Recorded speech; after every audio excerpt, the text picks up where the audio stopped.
All right. Good afternoon, everybody. This is week 6, and I have a familiar face. If you've ever visited during week 6, this is Mr. Stephen Flatt.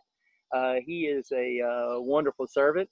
I have not had the opportunity to work with him during a week of camp, but being with him on the board and just knowing each other for I don't know how many years now, it's a true honor to spend a few minutes with you today. How are you doing, my friend?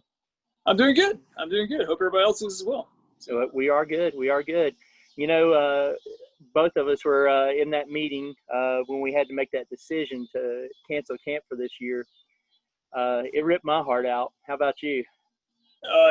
Devastated me. Probably the toughest decision I think we've had to do as the board since I've been on it. It was very hard, very, very hard. So yeah, and we did it back in May, not knowing what it was going to be like in July. But now that we see that, we probably did make the right decision. So. Yeah, and you'd hate to make the last minute decision to cancel. Next week. That would have been tough. Well, Stephen, how many years have you been working at Carolina Bible Camp? So I don't even know how many years I've been going to Carolina Bible Camp. I think I started in '89, maybe '88. Right. And I've been working at Bible Camp ever since I turned 18 in '96. So wow. Yeah, 23 years maybe as staff. Yeah. So I missed 2 summers in there for various reasons, but other than that, I've always been there. And even when I missed, I was still there visiting. Sorry, still coming in if you hear the wind, but yeah. No, that's all right. That's all right. Yeah. So, what keeps bringing you back every year, Stephen? I mean, I just love the place and I love the people, and it's where I get my kind of my week refresh every year. Just busy pace of life. It is so great just to stop and focus on God and be there for the kids and try the gospel and just, it's kind of like the renewing of my spirit each year. Yes. Which I know you might ask later. I don't know, but as hard as it is this week to miss it, I'm so busy right now. It still won't hit me. It's going to hit me, I think, in the fall. Because I didn't have that renewing, my refreshing time. And so I think as the year goes on, it's going to hit me even more how difficult it was to not have that time with my friends and with God up at Bible camp. Not that he's not with me now, but just to have that moment to forget all of life's troubles and just focus on him. Yeah, when you get there, you put your keys up, you put your radio on your hip. Well, you do that every day, but put your radio on your hip and you're ready to go. And try to disconnect from everything and just focus on him. It's wonderful. So. Well, you're the head counselor right down in Guytown. I am. Some people think that well, I've done it for years and I know what it's like. You get the good and the bad part of camp because you have to discipline and all that stuff. But I've seen the way that you've worked with kids over the years, and it's a true honor because I know that you truly love these kids, and you gain their respect by the way that you respect them, and admirable. And so when you look back over the years, I mean, you went to 2 different camps. You went to I was at Woodman of the World originally, and then when we first built the camp in Mottsville. Okay. That's good. Thinking back, whenever the first couple of years of Carolina Bible Camp there, where you only had the cabins up in Girltown, that was nice then, and then we expanded, and we have double the size now. I remember they had a weekend celebration when they were building things, probably 91-ish. And I went up there with my parents. And the dining hall was, the basement was laid. The pool was just a big hole in the ground. And they had 3 cabins, I think, built. And the first 3, the 4, 5, and 6 were still under construction. You could walk through the beams and everything. And, all right. And I remember they gave us a map of here's what the camp will look like when it's done. And here's where we'll be when we get it all done. And here's where the canteen will be. It wasn't even built yet. And we had a big dinner and singing on the grounds and just praise and worship and a barbecue. It was great. I still remember that to this day. So. That's pretty neat. I hadn't heard that story. Yeah. When you think back to those guys that, not only started Carolina Bible Camp back in, what was it, 1956, but also the guys that, had to make the decisions on how to lay out camp, put the guys' cabins here, the girls' cabins here, softball field here, that had to be a stressful board meeting. I can only imagine, especially when they're talking about how much it's going to cost and the bills, and but the faith they had to just know that this is what God had planned, and to go forward with that. It is inspirational. And I try to really stress that to when I was a very young counselor to the campers I counseled, because I remember I saw what it was like at Woodman in the world. And I remember how much nicer we had it when we moved. My first year I was in cabin 6. And I just remember I used to tell them, respect each other and respect camp, please, because you just don't know how good you have it. So, yeah, it really is a blessing. I remember coming down to Guytown one day. It was during, I think it was week 1 or week 3. I can't remember. And the kids had gotten into the cabin, and there wasn't an adult down there, and they had gotten the towel holders, the little PVC pipe. They were out in front of the cabins sword fighting with all these things. I was like, guys, no. Yeah, I still remember a late night discussion Dennis had with the senior guys' cabin about some damage that was done when I was a camper. Yeah, Dennis can be a little scary. He came in and really gave us a nice lecture, and we all appreciated camp a little bit more after that, I think. So. I believe that was the year Melissa and I were head counselors. Really? Yeah. That was 93. I remember sitting in that main room, and I won't go into the details. I'll save you, but I'll let you know right now. Dennis got the answers he wanted really quick, and we moved on. So yes, we did. God's grace is wonderful. So yes, respect the camp, guys. It's a wonderful place. Well, when you look back over the years of not only being a camper, but being a staff member as well, are there special memories that you have that you could share with us? Just like everybody else, I mean, I've got so many memories. Every day of my life, I think about camp. I wear a camp shirt at least once a week. I'm on the board. I met my wife at camp. I mean, it's just in my life every day. But some of the interesting memories I remember as a camper, I remember a lot of late night devos. And I still remember what some things were said at those late night devos. They had an impression on me. I remember Ray Raleigh's devo out in the softball field. I remember devos on the tennis court. I remember Chuck Taylor burning money down behind the canteen. I remember at Woodman of the World when it was Paul Jarrett, I believe, and he did a 5-day lesson on trumpet calls in God's Army. And I still remember the lessons because they made an impression on me as a young person. And I remember there was a great night where we had like 6 or 7 baptisms in one night. I remember the elation I felt with my friends standing at the pool, watching my other friends, be baptized. It was still a night that stands out in my mind at camp after all the other memories. So it's just kind of amazing the things that you remember. I mean, I do not remember everything that someone has said at camp in a sermon or in a devo, but you have those ones that really impact you and still sit on your heart. I can still remember the things that were said that still influence me today. You get a lot of rest during week 6, don't you? Sure. Yeah. Great. I'm known for my napping ability. What can I say? Where's Stephen? He's in the cabin sleeping. Yeah. He does nothing, right? That's sarcasm, everybody. If you've never been to week 6. I imagine this man is probably the first one to get up and probably the last one to go to bed at night. I'm definitely the last one to go to bed. I don't know about first one to get up. I might sleep till the very last second and run to the dining hall. But, all right. Yeah, I get my work in. That's. You've probably done this as like I have, late at night after everybody's in their cabins, and you walk around the campus by yourself, and you're tired, but just listening and sitting there, it's beautiful, isn't it? I've had that experience late at night.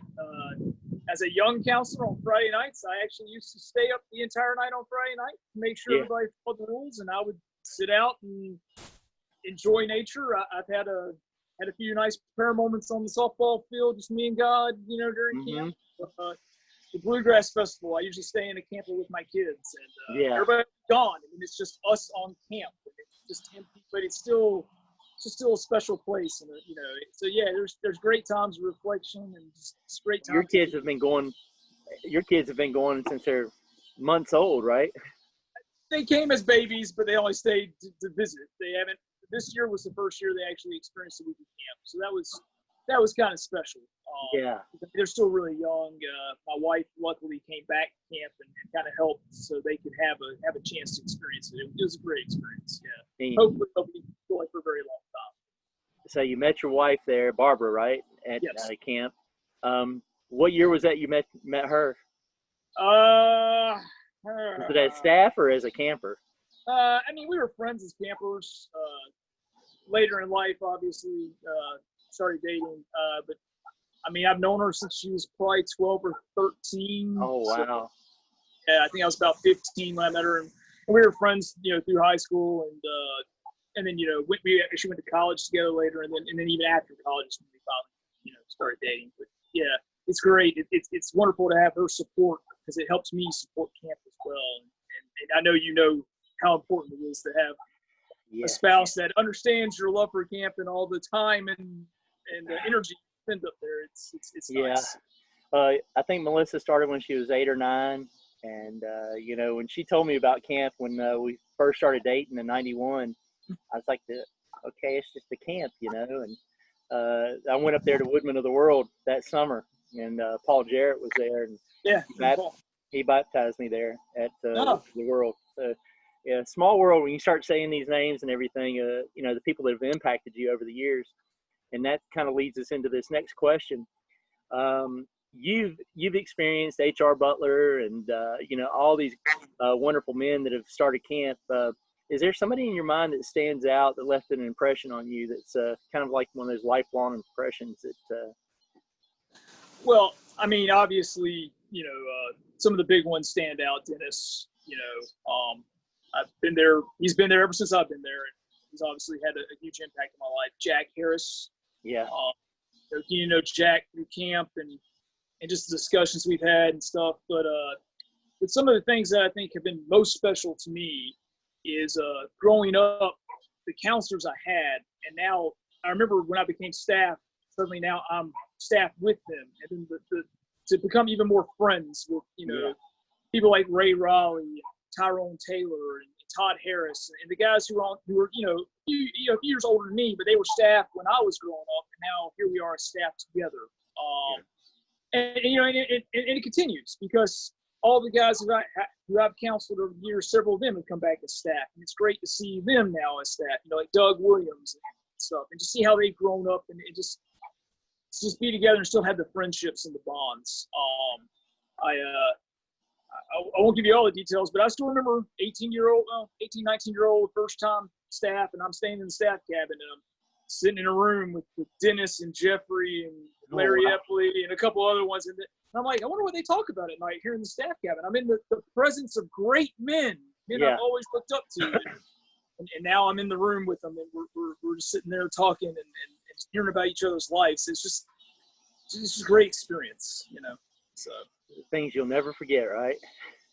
Again, still remember it to this day, and it's been a long time ago, 20 plus long years. Long time ago. Yeah. We won't count the years. Yeah.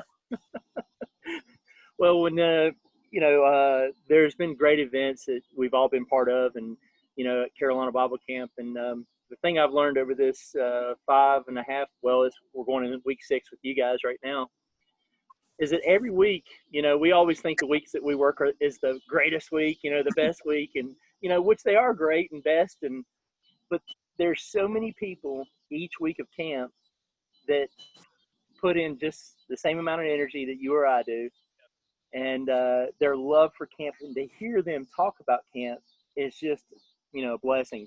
I'm sure you and your wife, if y'all sit down and I started asking you questions, both of you say the same thing about people that impacted you, the times, the events, the special things. If you could say or sum up camp in one word, what would that word be? Wow. Love jumped in my head, but I'll say special. It's just, it really is a special place. It's unique, and the best friends I have in the world from there. My most memorable experiences are probably all tied to either at camp or with people from camp.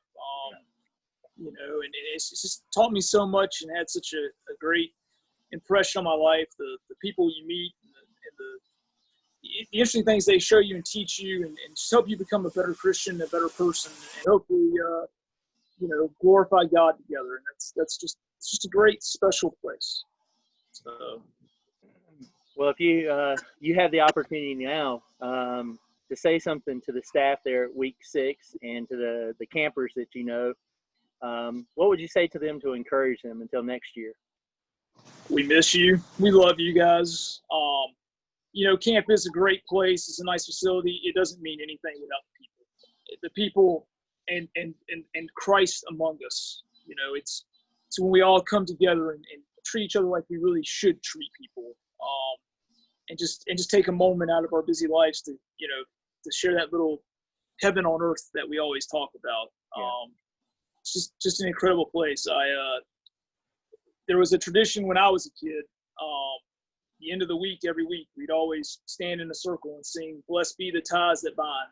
And we would talk about how we may not all be together here again in this place, but we're all one day going to be together in heaven.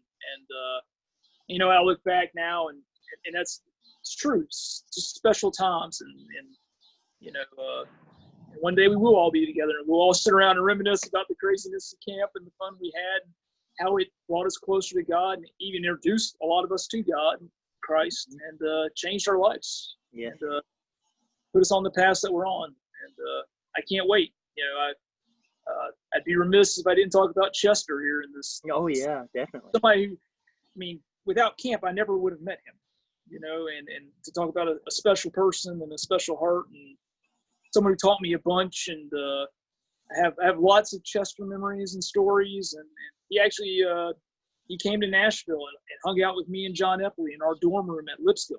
You know? Right. Yeah. And it's just, you know, just great things. I miss him, you know, but again, we're all going to be together one day. Yeah. So. Well, I think when you start talking about Chester, the saying of unconditional love, yes, the way he loved everybody, that sums him up, I think. Biggest heart. Yeah. I've only met him a couple of times over the years and spent time with him. But, well, brother, it's, you know, I think about the drive down the driveway, heading into camp, whenever our week's getting ready to start. And I come in there, and you're always the last man to leave. And it's always just a joy to spend that, you know, we maybe spend 15 to 20 minutes together talking as you're trying to finish up and get out of there, and we're coming in to set up. Brother, I can't wait to do that again next year. I can't wait. It wears me out, but there's nothing I'd rather do more.